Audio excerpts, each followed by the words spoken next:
ഇവിടെ നമ്മൾ ഇന്ന് ഡിസ്കസ് ചെയ്യുന്നത് change in number of ordinary shares without a corresponding change in resources. റിസോഴ്സസിൽ ചേഞ്ചസ് ഇല്ല, പക്ഷെ നമ്പറുകളിൽ ചേഞ്ചസ് ഉണ്ട്. അതായത് ഷെയർ വിറ്റിട്ട് നമുക്ക് കാശൊന്നും കിട്ടിയിട്ടില്ല, പക്ഷേ നമ്പർ ഓഫ് ഷെയറുകളിൽ വ്യത്യാസമുണ്ട്. അതെങ്ങനെയൊക്കെയാണ് വരുന്നത്? ബോണസ് ഷെയർ ഇഷ്യൂ ചെയ്യുമ്പോൾ പൈസ ഇങ്ങോട്ട് കിട്ടില്ല, പക്ഷെ number of bonus share increase ചെയ്യും. ബോണസ് എലമെന്റ് ഇൻ റൈറ്റ് ഷെയറിന്റെ കേസിലാണെങ്കിലും വ്യത്യാസം വരും. പിന്നെ അതുപോലെ തന്നെ സ്പ്ലിറ്റ് അപ്പ് നടത്തുമ്പോൾ, ഷെയർ സ്പ്ലിറ്റ് നടത്തുമ്പോൾ, അപ്പോഴൊക്കെ ഷെയറിന്റെ എണ്ണത്തിൽ വ്യത്യാസം വരും. പൈസ ഒന്നും ഇങ്ങോട്ട് ചിലപ്പോൾ കിട്ടിയെന്ന് വരില്ല. അപ്പൊ അങ്ങനെയുള്ള ചില സിറ്റുവേഷൻസ് ഉണ്ട്. അപ്പൊ ക്യാപിറ്റലൈസേഷൻ ഓഫ് ബോണസ് ഇഷ്യൂന്റെ കാര്യം വരുമ്പോൾ എങ്ങനെയാണ് ഇത് എഫക്ട് ചെയ്യുക? ബോണസ് ഇഷ്യൂന്റെ കാര്യം വരുമെന്ന് പറയുമ്പോൾ നിങ്ങളുടെ മനസ്സിൽ നിങ്ങൾ ആദ്യമേ തന്നെ ചിന്തിക്കേണ്ട കാര്യം ഇതാണ്: എക്സിസ്റ്റിംഗ് ആയിട്ടുള്ള ഷെയർ ഹോൾഡേഴ്സിന് കുറച്ചും കൂടി ഷെയർ കൊടുക്കുന്നു, നമ്പർ ഓഫ് ഷെയർ കൂടും, പക്ഷേ പൈസ എന്തെങ്കിലും കിട്ടിയിട്ടുണ്ടാവോ? ഇല്ല, ഫ്രീ ആയിട്ടല്ലേ കൊടുക്കുന്നത്. യെസ്. അപ്പോൾ ഒരു എക്സാമ്പിളോട് പറയുന്നത്, net profit of X limited for 2020 were 2,25,000. Number of equity shares outstanding until 30th September 2020 is 60,000. 60,000 ആണ് അവരുടെ equity shares outstanding. On 1st October 2020 company made A bonus share of 1 share for every 4 shares. അപ്പൊ ഈ 60,000 ഓരോ 4 ഷെയറിനും ഒരു bonus share വെച്ച് issue ചെയ്തു. 60,000 എത്ര നാലുകൾ ഉണ്ട്? 60,000 divided by 4, you will be getting 15,000. ഓരോ 15,000നും ഓരോ ഷെയർ വെച്ച്, അപ്പൊ 15,000 ഷെയർസ് ഇഷ്യൂ ചെയ്യാൻ പോകണം. മനസ്സിലായല്ലോ? അപ്പൊ മൊത്തം എത്ര ഷെയർ ആവും? 60,000 ഷെയർസ് ഓൾറെഡി ഉണ്ടായിരുന്നു, പ്ലസ് ബോണസ് ആയിട്ടുള്ള 15 ഷെയർസ്. അപ്പോൾ all together there will be 75 number of shares all together. That means after considering the bonus shares. So 75 will be the denominator. Earnings 2,25,000 ആണ് earnings ഉണ്ടായിരുന്നത്. Divided by 75, you will be getting 3 rupees as the EPS. ഇനി ഒരു പക്ഷേ ചിലർക്കൊരു സംശയം തോന്നാം, എന്താണ് ഈ September 30 ആണല്ലോ നമ്മുടെ ബോണസ് ഇഷ്യൂ ചെയ്തത്, അതിനുമ്പ് ബോണസ് ഷെയർ ഉണ്ടായിരുന്നില്ലല്ലോ. അപ്പൊ ഈ വെയിറ്റഡ് നമ്പർ നമ്മൾ കണ്ടുപിടിക്കണ്ടേ? അതായത് സെപ്റ്റംബറിന് ശേഷം ഒക്ടോബർ, നവംബർ, ഡിസംബർ, അങ്ങനെ 3 മാസത്തേക്കല്ലേ ബോണസ് ഷെയർ വന്നിട്ടുള്ളൂ എന്നൊക്കെ വേണമെങ്കിൽ കൺഫ്യൂഷൻ തോന്നാം. പക്ഷേ ബോണസ് ഷെയറിന്റെ കേസിൽ ഈ വെയിറ്റഡ് ആവറേജ് മെത്തേഡ് പരിഗണിക്കേണ്ടതില്ല. ഓക്കെ, അത് നിങ്ങളൊന്ന് മനസ്സിലാക്കി വയ്ക്കാം.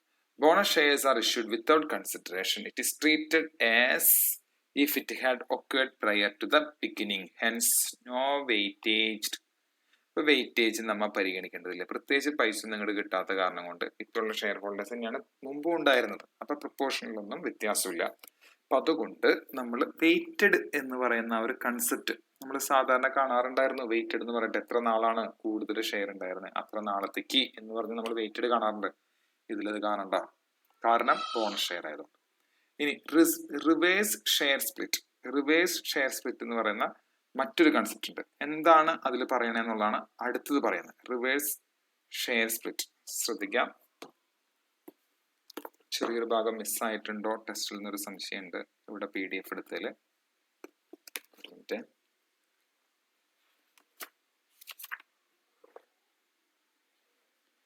റിവേഴ്സ് ഷെയർ സ്പ്ലിറ്റ് ഞാനിതോടെ വായിക്കാം. ഇതിൽ ആ ഭാഗം ഇതിൽ കൃത്യമായിട്ട് വന്നിട്ടില്ല, അതുകൊണ്ടാണ് ഞാനിത് വായിക്കുന്നത്. ശ്രദ്ധിച്ച് മനസ്സിലാക്കാം. എന്താണ് reverse share split? In case of consolidation of shares, the number of outstanding shares is reduced without corresponding reduction in the resource. Consolidation, 5 share ഉള്ളതിനെ 3 ഷെയർ ആക്കുന്നു, അല്ലെങ്കിൽ 4 ഷെയർ ഉള്ളതിനെ 2 ഷെയർ ആക്കുന്നു. അങ്ങനെ കൺസോളിഡേഷൻ നടക്കുന്നുണ്ടെങ്കിൽ ഓൾറെഡി ഉള്ള എക്സിസ്റ്റിംഗ് ഷെയർസിനെയാണ് കൺസോളിഡേറ്റ് ചെയ്യുന്നത്. പുതിയ കാശൊന്നും ഇപ്പോൾ വരുന്നില്ല, പുതിയ പൈസ കമ്പനി അങ്ങോട്ട് കൊടുക്കുന്നില്ല. നമ്പർ ഓഫ് ഷെയർസ് കുറയും, പക്ഷേ റിസോഴ്സ് ഒന്നും കൂടുന്നില്ല. നമ്പർ ഓഫ് ഷെയർസ് കുറയുമെന്ന് മാത്രമേ. ഇപ്പൊ നമ്പർ ഓഫ് ഷെയർസ് കുറഞ്ഞാലും എന്താ സംഭവിക്കുന്നത്? നമ്പർ ഓഫ് ഷെയർസ് കുറയുമ്പോൾ സ്വാഭാവികമായിട്ടും എന്ത് സംഭവിക്കും? EPS ഉയരും, അല്ലേ? In such a situation, the problem is solved by adjusting the number of ordinary shares outstanding before the event of proportionate change in the number of shares outstanding, as if the event had occurred at the beginning of the earliest prior to the report. അതായത് number of shares കുറയും, ഇത് consolidation നടക്കുന്നു, shares consolidation നടക്കുന്നു എന്നാണ് ഇവിടെ ഉദ്ദേശിക്കുന്നത്. ഇനി അടുത്തൊരു ഭാഗമാണ് റൈറ്റ് ഇഷ്യൂ. അതും ഇവിടെ സ്ക്രീനിൽ എനിക്ക് കാണിക്കാൻ പറ്റുന്നില്ല, നിങ്ങളുടെ ടെസ്റ്റിൽ അത് അവൈലബിൾ ആയിരിക്കും. അടുത്തൊരു ടോപ്പിക് റൈറ്റ് ഇഷ്യൂവിനെ കുറിച്ചിട്ടാണ്. Right issue of shares is an issue of new shares to the existing share holders at a lower rate. നമുക്കറിയാവുന്ന കാര്യമാണ്, ലോവർ റേറ്റിൽ ഇഷ്യൂ ചെയ്യുന്ന പരിപാടിയാണ്. ഇനി അടുത്ത ഭാഗം ടെസ്റ്റിൽ ഓൾറെഡി കൊടുത്തിട്ടുണ്ട്. To arrive the figures of EPS when right issue is made, we need to calculate first of all the theoretical X-right value, X-right price, theoretical X-right price. This is a weighted average value per share. ഇതാണ് വളരെ complicated ആയിട്ടുള്ള കാര്യം. പക്ഷെ കോംപ്ലിക്കേറ്റഡോ ഒന്നുമല്ല, വളരെ എളുപ്പമുള്ള കാര്യമാണ്. ഒന്ന് ശ്രദ്ധിച്ചാൽ നിങ്ങൾക്ക് വളരെ ഈസി ആയിട്ട് മനസ്സിലാക്കാൻ പറ്റും എങ്ങനെയാണ് തിയററ്റിക്കൽ X-rate വാല്യൂ കണ്ടുപിടിക്കുക. ഇതൊന്നും മനസ്സിലായിട്ടുണ്ടെങ്കിൽ, ഈ ഒരു ഫോർമുല മനസ്സിലായാൽ ബൈ ഹാർട്ടായിട്ട് അല്ലെങ്കിൽ ഒരു റൈറ്റ് ഇഷ്യൂ കാണുമ്പോൾ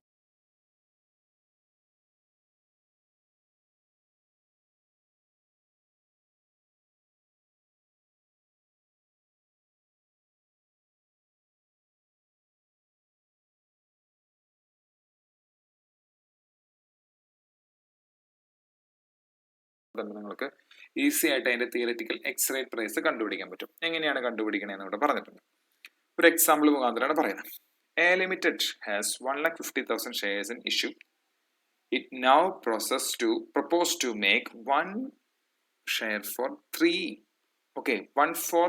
right issue at a price of 11 per share.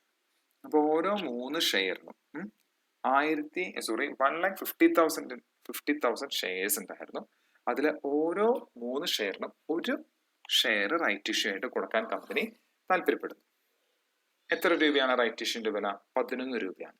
മാർക്കറ്റിൽ അതിന്റെ വില എത്രയാണെന്ന് അറിയാമോ? 15 രൂപ. അപ്പൊ മാർക്കറ്റിൽ 15 രൂപയ്ക്ക് കിട്ടുന്ന ഷെയർസ് നമ്മൾ 11 രൂപയ്ക്ക് കൊടുക്കാൻ തയ്യാറാണ്.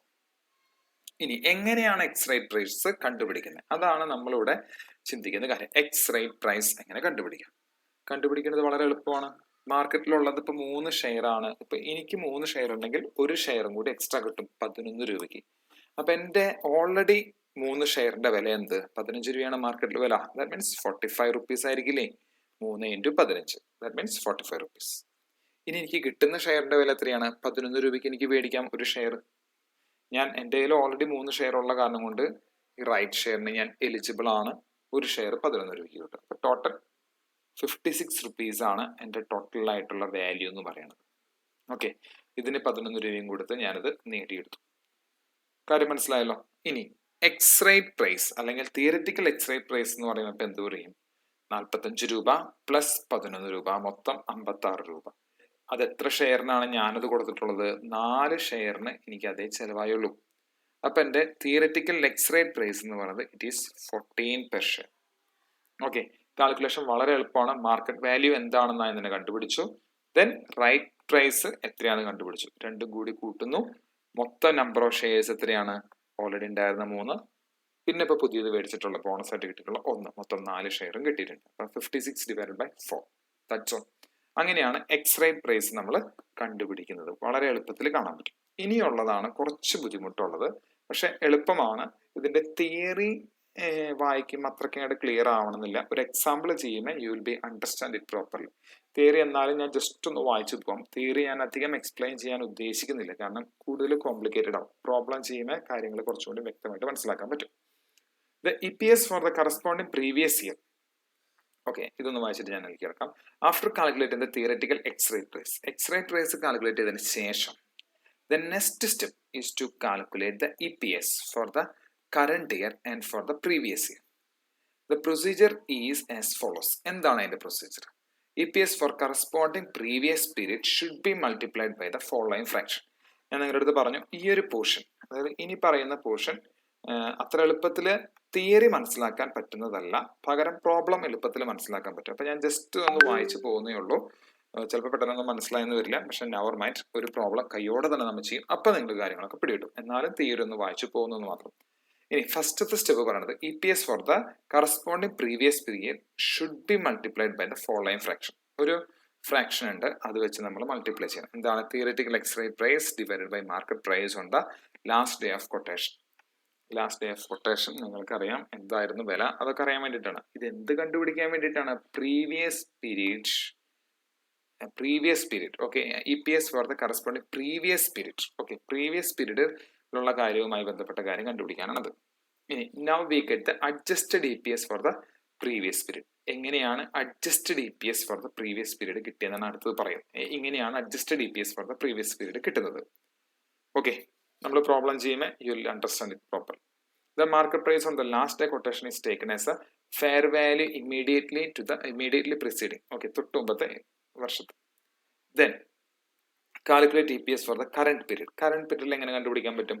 First, number of shares are to be calculated. This is calculated in two stages. രണ്ട് രീതിയിൽ നമുക്ക് കാൽക്കുലേറ്റ് ചെയ്യാനായിട്ട് പറ്റും. Multiply the number of shares before the right issue by fraction of the year before the date of issue and the following fraction. ഈ formula ഉപയോഗിച്ച് നമ്മളത് കണ്ടുപിടിക്കാന്നാണ് പറയുന്നത്. ഇപ്പൊ ഞാൻ എക്സ്പ്ലെയിൻ ചെയ്യുന്നില്ല, പ്രോബ്ലം ചെയ്ത് നമുക്ക് മനസ്സിലാക്കി എടുക്കും. ദെൻ അടുത്ത സ്റ്റേജ് എന്ന് പറയുന്നത് multiply the number of shares after the right issue by fraction of the year after the date of issue and add to the figures arrived. Now we get the total number of shares. Then total earnings should be divided by, ശ്രദ്ധിക്കുക, total earnings should be divided by number of shares calculated. Now get the basic EPS. ഇതാണ് പറയുന്നത്. ഈ ഒരു theoretical explanation അത്രയ്ക്ക് കണ്ട് എളുപ്പത്തിൽ മനസ്സിലാക്കി എടുക്കാൻ പറ്റില്ല, പക്ഷെ പ്രോബ്ലം ചെയ്യുന്ന കാര്യങ്ങൾ വളരെയധികം എളുപ്പമായിരിക്കും. നമുക്ക് നോക്കാം എങ്ങനെയാണ് അറിയാവുന്ന കാര്യമൊക്കെ തന്നെയാണ്. Shares in issue on first 10th മാസം എന്ന് പറയുന്നത് ഒക്ടോബർ അല്ലേ വരുന്നത്. First 10/2020 it makes a right issue of 1 for 5. ഓരോ 5 എണ്ണത്തിനും ഒരു ഷെയർ അല്ലെ, at a price of ₹10. The market value on the last day of quotation with the right was 16. Last day എത്രയായിരുന്നു വില എന്നുള്ളതാണ് നമുക്കറിയാം. Total earnings 4,40,000 in 2020 and 3,20,000 in 2019. What is the EPS for 2020 and corresponding for 2019? ഇതാണ് ചോദ്യം.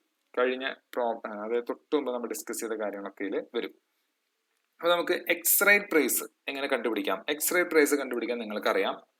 ആദ്യം തന്നെ എത്ര ഷെയറിനായിരുന്നു right issue ചെയ്തത്? ഓരോ 5 ഷെയറിനും ഓരോ ഷെയർ വെച്ചാണ് ഇഷ്യൂ ചെയ്തിട്ടുള്ളത്. അപ്പൊ നമ്മൾ എങ്ങനെ കണ്ടുപിടിക്കാം? 5 ഷെയറിന് മാർക്കറ്റ് വാല്യൂ 16 രൂപയാണ്. ദാറ്റ് മീൻസ് 80 രൂപ ടോട്ടൽ. ഒരു ഷെയറിന് 10 രൂപയ്ക്കാണ് നമ്മൾ വിൽക്കാന്ന് പറഞ്ഞിട്ടുള്ളത്, റൈറ്റ് ഇഷ്യൂ കൊടുക്കാന്ന് പറഞ്ഞിട്ടുള്ളത്. അപ്പോൾ 1 × 10, then you will be getting 10. All together 90 rupees. 90 rupees എന്ന് പറയുന്നത് 6 ഷെയറിലാണ്. അപ്പൊ എക്സ് റേറ്റ് പ്രൈസ് എങ്ങനെ കണ്ടുപിടിക്കാം? 90 divided by 6, you will be getting 15 as the X rate. അല്ലെങ്കിൽ തിയററ്റിക്കൽ എക്സ് റേറ്റ് പ്രൈസ് എന്ന് പറയുന്നത് 16 rupees ആണ്. കണ്ടുപിടിക്കാൻ വളരെ എളുപ്പം.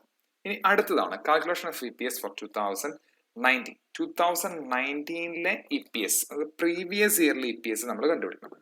എങ്ങനെയാണ് പ്രീവിയസ് ഇയർലി EPS കണ്ടുപിടിക്കുന്നത്? പ്രീവിയസ് ഇയറിൽ എന്താണോ ഇൻകം അത് ഡിവൈഡഡ് ബൈ ആ വർഷം എന്താണോ ഷെയർസ് ഉണ്ടായിരുന്നത് ആദ്യം തന്നെ കണ്ടുപിടിക്കാം. ഓക്കെ, അതാണ് പ്രീവിയസ് ഇയർലി EPS. പ്രീവിയസ് ഇയറിൽ ഉണ്ടായിരുന്ന പ്രോഫിറ്റ് കൊടുത്തിട്ടുണ്ട് 3,20,000 ആണ്. പ്രീവിയസ് ഇയറിൽ ഉണ്ടായിരുന്ന ഷെയർ കൊടുത്തിട്ടുണ്ട് 1 lakh ആണ്. പിന്നീടല്ലേ ആഡിംഗ് ഒക്കെ വന്നത്. But 3,20,000 divided by 1 lakh, you will be getting 3.2. അതാണ് പ്രീവിയസ് ഇയറിലെ പ്രോഫിറ്റ് എന്ന് പറയുന്നത്. കാര്യം മനസ്സിലായല്ലോ? സോറി, EPS എന്ന് പറയുന്നത് വളരെ എളുപ്പത്തിൽ കണ്ടുപിടിക്കും. ഇനി അഡ്ജസ്റ്റഡ് EPS ആണ് നമ്മൾ കണ്ടുപിടിക്കാൻ പോണേ ഈ ഒരു റേഷ്യോ ഉപയോഗിച്ചിട്ട്. ഓക്കെ, അഡ്ജസ്റ്റഡ് EPS എങ്ങനെ കണ്ടുപിടിക്കുന്നു? ഈ ഒരു 3.20 മൾട്ടിപ്ലൈഡ് ബൈ 15 divided by 16. മനസ്സിലാക്കാം, 15 divided by 16. എന്താണ് ഈ 15 എന്ന് ഉദ്ദേശിച്ചത്? 15 എന്ന് ഉദ്ദേശിച്ചത് അഡ്ജസ്റ്റഡ് തിയററ്റിക്കൽ റേറ്റ് ആണ്. 15 എന്ന് ഉദ്ദേശിച്ചത് എന്താണ്? ഈ 16 എന്ന് ഉദ്ദേശിച്ചത് market value. Okay, market value 16 ആണെന്ന് ഓൾറെഡി തന്നിട്ടുണ്ട്. അതിനെ വെച്ച് നമ്മളിത് കണ്ടുപിടിക്കും. ഓക്കെ, അതാണ് ഈ ഫസ്റ്റത്തെ ഭാഗമായിട്ട് ഇത് പറഞ്ഞത്. തിയററ്റിക്കൽ എക്സ് റേറ്റ് പ്രൈസ് അത് 15 ആയിരുന്നു, divided by market price on the last ഡേയിലെ മാർക്കറ്റ് പ്രൈസ്. ഓക്കെ, അത് കണ്ടുപിടിച്ചാൽ എന്ത് കിട്ടും എന്ന് പറഞ്ഞാൽ adjusted EPS for the previous year കിട്ടും എന്ന് പറഞ്ഞു. യെസ്, നമുക്കത് കിട്ടി. ഇവിടെ നമുക്ക് കണ്ടുപിടിക്കാനായിട്ട് സാധിച്ചു. 3 rupees ആണ് നമ്മുടെ അഡ്ജസ്റ്റഡ് EPS. വളരെ എളുപ്പത്തിൽ കണ്ടുപിടിക്കാൻ പറ്റുന്ന കാര്യമാണ്. ഇനി അടുത്ത് എന്താ പറയുന്നത്? Calculation of EPS for 2020. 2020 value എന്താണെന്നാണ് കണ്ടുപിടിക്കുന്നത്. 2020 വാല്യൂ എങ്ങനെ കണ്ടുപിടിക്കാൻ പറ്റും? Number of shares before the right issue. Right ഇഷ്യൂന് മുമ്പ് ഈ ഒരു പോർഷൻ ആണ് നമുക്ക് കുറച്ച് കോംപ്ലിക്കേറ്റഡ് ആയിട്ട് വരുന്നത്. Let's discuss now. റൈറ്റ് ഇഷ്യൂന് മുമ്പ് നമുക്ക് ഉണ്ടായിരുന്നത് 1,00,000 the number of right issued, എത്ര ഷെയർസ് ആണ് ഇഷ്യൂ ചെയ്തത് അഡീഷണൽ ആയിട്ട്, ഓരോ 5 ഷെയറിനും 1 ഷെയർ വെച്ച്, ദാറ്റ് മീൻസ് 20 ഷെയർസ് ആണ് ഇഷ്യൂ ചെയ്തിട്ടുണ്ടായിരുന്നത്. വളരെ സിമ്പിൾ, 1,20,000 റുപ്പീസ് ആണ് അപ്പൊ കിട്ടുക അല്ലേ? അല്ലെ കൺഫ്യൂഷൻ ഒന്നും വരേണ്ട ആവശ്യമില്ലല്ലോ.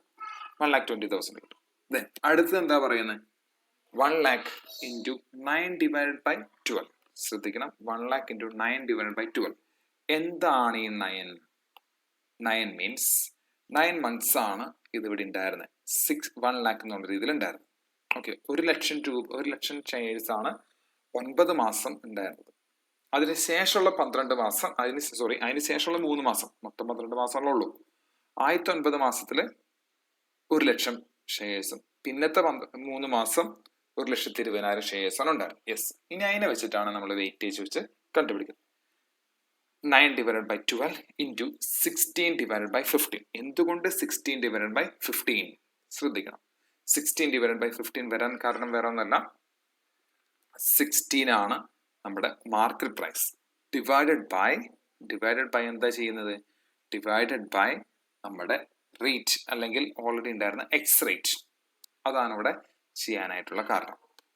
ഓക്കെ, ആദ്യത്തെ 9 മാസത്തേക്ക് 16 divided by 15 into 9 months. അത് കണ്ടുപിടിക്കേണ്ടത് 9 by 12 ഇട്ട് ചെയ്തു. You will be getting 80,000 rupees. Okay, then അടുത്തത് 1,20,000 ആണ്. 1,20,000 ഷെയർസ് ഉണ്ട്. പിന്നീടുള്ള 3 മാസത്തേക്ക് നമ്മൾ ഓൾറെഡി പറഞ്ഞു കഴിഞ്ഞു. അതിനെ ഇന്നത്തെ റേറ്റ് ഇട്ടിട്ട് തന്നെ നമ്മൾ മൾട്ടിപ്ലൈ ചെയ്യുന്നു. 30,000 എന്നുള്ള ഷെയർ വാല്യൂ നമുക്ക് കിട്ടും. Okay, then total number of shares എത്രയാണ്? ഇത് വെയിറ്റേജ് കാൽക്കുലേറ്റ് ചെയ്തിട്ടുള്ള EPS കണ്ടുപിടിക്കാൻ വേണ്ടിയിട്ടാണ് ചെയ്യുന്നത്. Total number of shares 1,10,000 rupees കിട്ടും. 1,10,000 കിട്ടുന്ന ടോട്ടൽ നമ്പർ ഓഫ് ഷെയർസ്. എങ്ങനെ നമ്മൾ EPS കണ്ടുപിടിക്കുന്നു? 4,40,000 divided by 1,10,000, you will be getting 4 rupees. ഇതാണ് നമ്മുടെ EPS. ഇനി ഒരു പക്ഷേ നിങ്ങൾക്ക് കൺഫ്യൂഷൻ ഉണ്ടാവാനായിട്ടുള്ള സാധ്യതയുണ്ട്. ഇത് എന്താണ് ഈ 80,000 എന്ന് പറയുന്ന കൺസെപ്റ്റ് കണ്ടുപിടിച്ചെന്നൊക്കെ വേണമെങ്കിൽ കൺഫ്യൂഷൻ ഉണ്ടാവും. അത് എന്താ ചെയ്തെന്നുണ്ടെങ്കിൽ, ഇപ്പൊ നമ്മുടെ വാല്യൂ ആയിട്ട് നമ്മൾ ഇതിന് മുമ്പ് ഉണ്ടായിരുന്ന വാല്യൂസിനെ ജസ്റ്റ് ഒന്ന് അഡ്ജസ്റ്റ് ചെയ്തെന്ന് മാത്രം. ഇപ്പൊ നമ്മുടെ ഷെയർ ശരിക്കും പറഞ്ഞാൽ കൂടി, അത് നിങ്ങൾക്കറിയാലോ. ഷെയർ ശരിക്കും പറഞ്ഞിട്ടുണ്ടെങ്കിൽ കൂടിയെന്ന് നിങ്ങൾക്കറിയാം അല്ലെ? ഷെയർ കൂടി 1,20,000 ആയി അവസാന 3 മാസത്തേക്ക്. ഇതിന് മുമ്പുള്ള മാസവുമായിട്ട് നമ്മൾ അതിനൊന്ന് അഡ്ജസ്റ്റ് ചെയ്തു. അതിനു വേണ്ടിയിട്ടാണ് ഇങ്ങനൊരു കാൽക്കുലേഷൻ നമ്മൾ നടത്തിയത്. എങ്ങനെയുള്ള കാൽക്കുലേഷൻ? അതിന് 1,00,000 നമ്പർ ഓഫ് ഷെയർസ് 9 മാസത്തേക്ക് എന്താണെന്ന് ആദ്യം തന്നെ കണ്ടുപിടിച്ചു.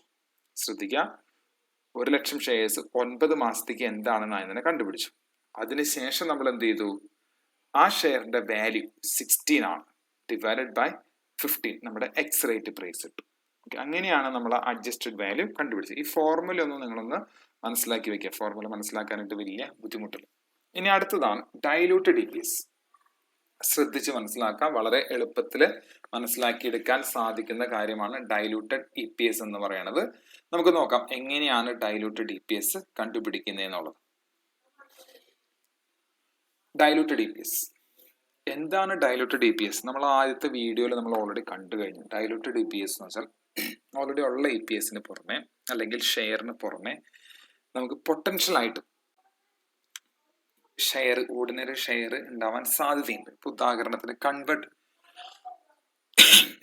കൺവേർട്ടബിൾ സെക്യൂരിറ്റീസ് ഉണ്ടെങ്കിൽ ആ സെക്യൂരിറ്റീസ് ഒരു പക്ഷെ കൺവേർട്ട് ചെയ്ത് ഷെയർ ആവാം. അപ്പൊ ആ നമ്പർ പോലും കൂട്ടണ്ടേ? ഷെയർ വാറന്റ് ഇഷ്യൂ ചെയ്തിട്ടുണ്ടെങ്കിൽ അത് കൺവേർട്ട് ചെയ്ത് ഷെയർ ആവാം. ഡിബഞ്ചർ ഇഷ്യൂ ചെയ്തിട്ടുണ്ടെങ്കിൽ ഡിബഞ്ചർ ഒരു പക്ഷെ കൺവേർട്ട് ചെയ്ത് ഷെയർ ആവാം. അപ്പൊ അങ്ങനെ ഷെയറിന്റെ നമ്പർ കൂടാൻ സാധ്യതയുണ്ട്. ഓക്കെ, അപ്പൊ EPS എന്ത് ചെയ്യും? ഷെയറിന്റെ നമ്പർ കൂടിയാൽ എന്ത് ചെയ്യും? EPS കുറയാനും സാധ്യതയുണ്ട്. ഷെയറിന്റെ നമ്പർ കൂടിയിട്ടുണ്ടെങ്കിൽ EPS കുറയും. അങ്ങനെ EPS കുറയുന്നതിനെയാണ് this reduced EPS is known as diluted EPS. അങ്ങനെ EPS കുറയുന്നതിനെയാണ് നമ്മൾ എന്ന് പറയുന്നത് ഈ ഡൈലൂട്ടഡ് EPS എന്ന് പറയുന്നത്. ഇപ്പൊ കുറച്ചൊരു 100 ഡിബഞ്ചർ ഉണ്ടായിരുന്നു, അത് കൺവേർട്ട് ചെയ്തതിന് ഷെയർ ആവാൻ പോവാം. അപ്പൊ 100 ഷെയറും കൂടി കൂടും. ഡിനോമിനേറ്റർ കൂടുമ്പോൾ സ്വാഭാവികമായിട്ടും EPS കുറയും. അതാണ് ഇവിടെ പറയുന്നത്. അതിനെയാണ് നമ്മൾ ഡൈലൂട്ടഡ് EPS എന്ന് പറയുന്നത്. ഇനി കാൽക്കുലേഷൻ ഓഫ് ഡൈലൂട്ടഡ് EPS. എങ്ങനെ ഡൈലൂട്ടഡ് EPS നമുക്ക് കാൽക്കുലേറ്റ് ചെയ്യാം? അതും വളരെ എളുപ്പമാണ്. an entity shall calculate diluted EPS for profit or loss from continuing operation attributable to the ordinary equity holders of the parent company. Diluted EPS is calculated by adjusting the earnings and number of shares for the effect of dilutive options and other dilutive potential ordinary shares. Theory പറയുന്നത് ചിലപ്പോൾ പെട്ടെന്ന് grasp ചെയ്യാൻ കുറച്ച് ബുദ്ധിമുട്ടുണ്ടാവും, പക്ഷെ സംഭവം വളരെ എളുപ്പമാണ്. Thus, for calculating the diluted EPS, it is necessary to calculate diluted earnings and diluted shares. അപ്പോൾ ഇവിടെ പറയുന്ന രണ്ട് കാര്യമാണ് ഈ ഒരു എക്സ്പ്ലനേഷനിൽ നമ്മൾ കൂടുതൽ മനസ്സിലാക്കേണ്ടത്. ഡൈലൂട്ടഡ് EPS കണ്ടുപിടിക്കാനായിട്ട് നിങ്ങൾക്ക് ഒന്നാമത് അറിയണം എന്താണ് ഡൈലൂട്ടഡ് ഏർണിങ്സ്, രണ്ടാമത് അറിയണം എന്താണ് ഡൈലൂട്ടഡ് ഷെയർസ്. ഈ രണ്ട് കാര്യങ്ങൾ അറിഞ്ഞിട്ടുണ്ടെങ്കിൽ diluted earnings divided by diluted shares നിങ്ങൾക്ക് കിട്ടും ഡൈലൂട്ടഡ് EPS. അപ്പൊ നമുക്ക് നോക്കാം എന്താണ് ഡൈലൂട്ടഡ് ഏർണിങ്സ് എന്നായി തന്നെ നമുക്ക് നോക്കാം.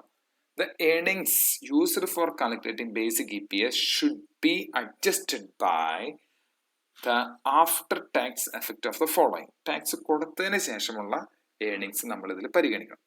Any dividend on dilutive potential ordinary shares. Yes, potential ordinary ഷെയർസിനുള്ള എന്തെങ്കിലും ഡിവിഡൻഡോ മറ്റെന്തെങ്കിലും കാര്യങ്ങളുണ്ടെങ്കിൽ അത്. Interest recognised in the period, ആ പൊട്ടൻഷ്യൽ ആയിട്ടുള്ള ഡിബെഞ്ചറോ അല്ലെങ്കിൽ കൺവെർട്ടബിൾ ഡിവിഡൻഡ് ആണെങ്കിൽ അതിന്റെ interest. Then any other changes income, വേറെ എന്തെങ്കിലും income or expense that would result from the conversion of the dilutive potential ordinary shares. അപ്പോൾ വേറെ ഇങ്ങനെയുള്ള, അതായത് ഈ മൂന്ന് കാര്യങ്ങൾ പറയുന്നുണ്ടെങ്കിൽ ഇതൊക്കെയും ആ ഡൈല്യൂട്ടീവ് നേച്ചറിലുള്ള അല്ലെങ്കിൽ പൊട്ടൻഷ്യൽ നേച്ചറിലുള്ള ഷെയർസ് ഉണ്ടല്ലോ, അപ്പൊ കൺവെർട്ടബിൾ ഡിബെഞ്ചേഴ്സ് ആയിരിക്കാം, ഷെയർ വാറന്റ് ആയിരിക്കാം, അതിൽ നിന്ന് കിട്ടുന്ന ഇൻകം, ഓക്കെ, ഓൾറെഡി ഉള്ള പ്രോഫിറ്റ് പ്ലസ് ഇങ്ങനെയുള്ള കാര്യങ്ങളിൽ നിന്ന് കിട്ടുന്ന ഇൻകം, അതിനെയാണ് നമ്മൾ ഡൈല്യൂട്ടഡ് ഏർണിങ്സ് എന്ന് പൊതുവെ വിളിക്കുന്നത്. ഇനി എന്താണ് ഡൈല്യൂട്ടഡ് ഷെയർസ് എന്ന് പറയുന്നത്? For the purpose of calculating diluted EPS, the number of ordinary shares should be weighted average number of ordinary shares used for calculating the EPS plus weighted average number of ordinary shares that would issued on conversion of all dilutive potential ordinary shares. Yes, actually ഉള്ള ഷെയറും plus potential ordinary shares, അതായത് ordinary share ആവാൻ സാധ്യതയുള്ളതും കൂടി നമ്മൾ കൂട്ടുന്നു. അപ്പൊ രണ്ടും കൂടി കൂട്ടുന്ന ടോട്ടൽ നമ്പർ ഓഫ് ഷെയർസ്. ഉദാഹരണത്തിന് already 1,00,000 number of shares already ഉണ്ട്. ഇനി ഒരു 500 ഷെയറും കൂടിയും കൺവേർട്ട് ചെയ്ത് ഷെയർ ആവാനുണ്ട്, 500 ഡിബെഞ്ചറും കൂടിയും കൺവേർട്ട് ചെയ്ത് ഷെയർ ആവാനുണ്ട്. അപ്പൊ നമ്മുടെ ഡൈല്യൂട്ടഡ് ഷെയർസ് എത്രയായിരിക്കും? 1,500,000. ഓക്കെ, അതാണ് ഇവിടെ പറയുന്നത്. ഒരു എക്സാമ്പിൾ ഇവിടെ കൊടുക്കുന്നുണ്ട്. എന്താണ് എക്സാമ്പിൾ പറയുന്നത്? X limited has 100 million 10 shares ₹10 shares in issue. 100 million 10 രൂപ മകോലുള്ള ഷെയർ ഓൾറെഡി ഉണ്ട്. It also has 2 million 100 convertible bonds. Okay, 2 million 100 convertible bond. അപ്പൊ നിങ്ങൾ ഇപ്പൊ തന്നെ നോക്കിയിട്ട് അറിയാൻ പറ്റും ഇത് കൺവേർട്ട് ചെയ്ത് വരുമ്പോൾ എത്ര ഷെയർ ആവാൻ സാധ്യതയുണ്ട്.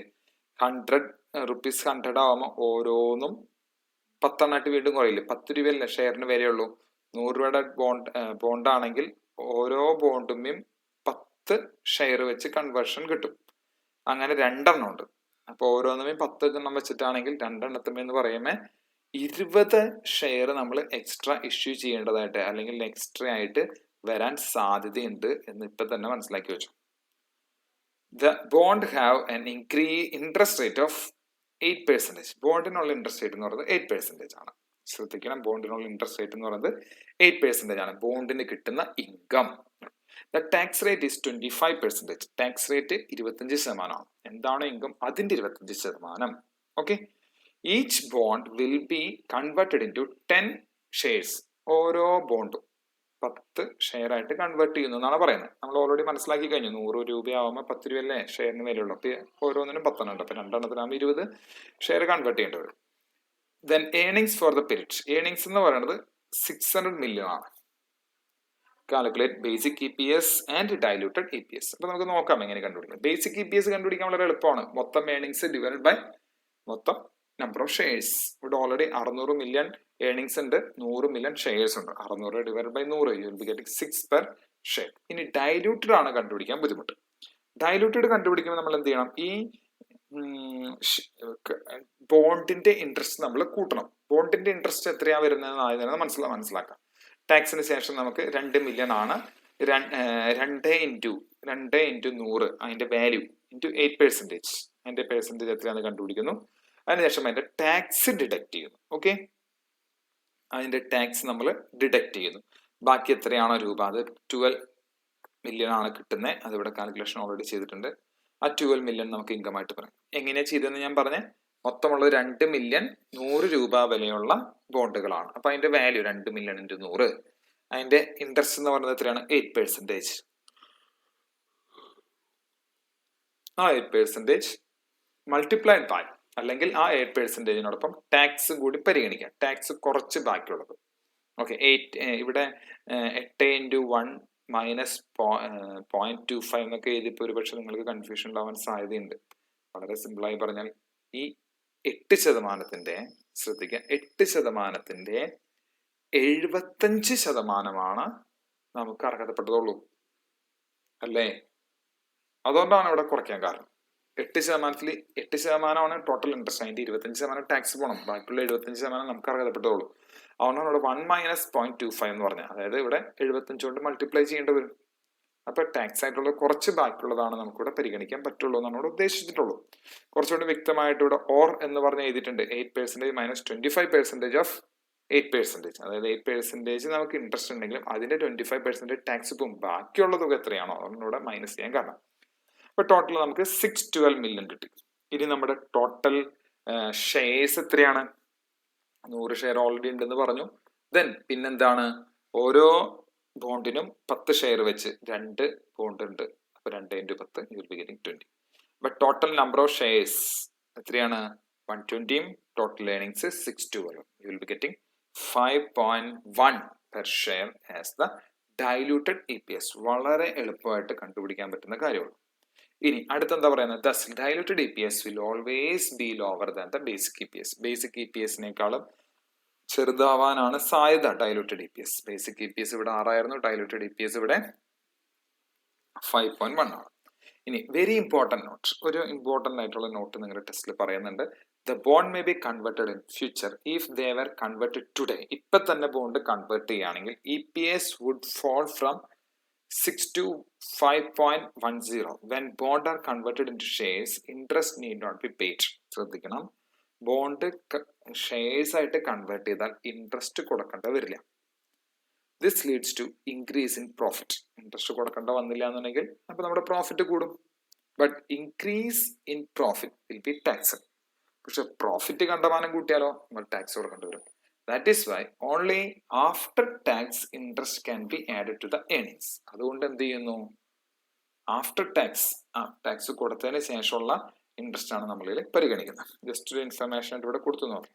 ഇനി അടുത്ത് റീസ്റ്റേറ്റ്മെന്റ്. എന്താണ് restatement? If the number of ordinary or potential ordinary shares outstanding increases as a result of capitalisation, bonus issue or share split decrease as a result of reserve share split, the calculation of basic EPS, basic and diluted earnings per share for the previous presented shall be periods presented shall be adjusted retrospectively. പറയുന്നത് ഇത്രയൊക്കെ ഉള്ളൂ.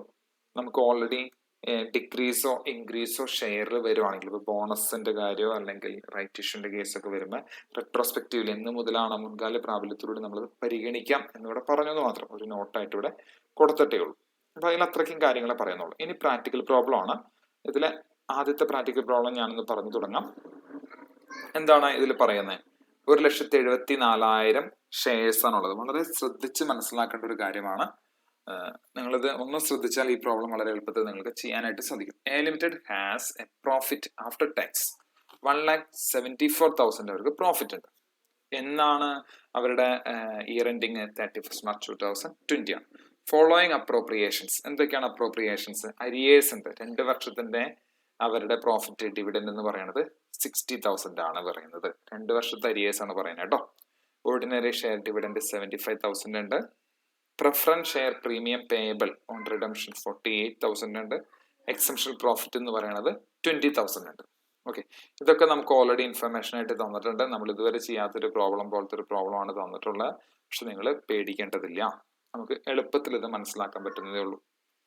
Then company had 40,000 ordinary shares of ₹10 each. ഇനിയാണ് നിങ്ങൾ ശ്രദ്ധിക്കേണ്ടത്. കമ്പനിക്ക് തുടക്കത്തിൽ 40,000 shares ഉണ്ടായിരുന്നുള്ളൂ. The following share transactions occurred in 2019-20. അപ്പൊ തുടക്കത്തിൽ 40,000 ഷെയർസ് ഉണ്ടായിരുന്നുള്ളൂ. ഇനി അങ്ങോട്ടാണ് ഷെയർസിന്റെ എണ്ണം കൂടുന്നത്. അപ്പൊ നിങ്ങളൊന്ന് ശ്രദ്ധിക്കാം. 40,000 ഷെയർസ് തുടക്കത്തിൽ ഉണ്ടായിരുന്നു. ഓക്കെ, അപ്പൊ ഈ ഷെയർസ് പിന്നീട് കൂടാണ് ചെയ്യുന്നത്. വിറ്റതായിട്ടൊന്നും പറയുന്നില്ല പ്രത്യേകിച്ച്. അപ്പൊ ഏകദേശം 40,000 ഷെയർസ് 12 മാസവും നമ്മുടെ പക്കലുണ്ട്. ഓക്കെ, ഇപ്പൊ തന്നെ നിങ്ങൾക്ക് മനസ്സിൽ വന്നിട്ടുണ്ടാവും. നമ്മൾ ആദ്യത്തെ വീഡിയോയിൽ മെൻഷൻ ചെയ്തിട്ടുണ്ടായിരുന്നു, ഈ ഷെയർ 12 മാസത്തേക്ക് ഉണ്ടെങ്കിൽ 12 into 12 divide by 12, 40,000 into 12 divide by 12. Okay, അങ്ങനെ നമുക്ക് ചെയ്യാം.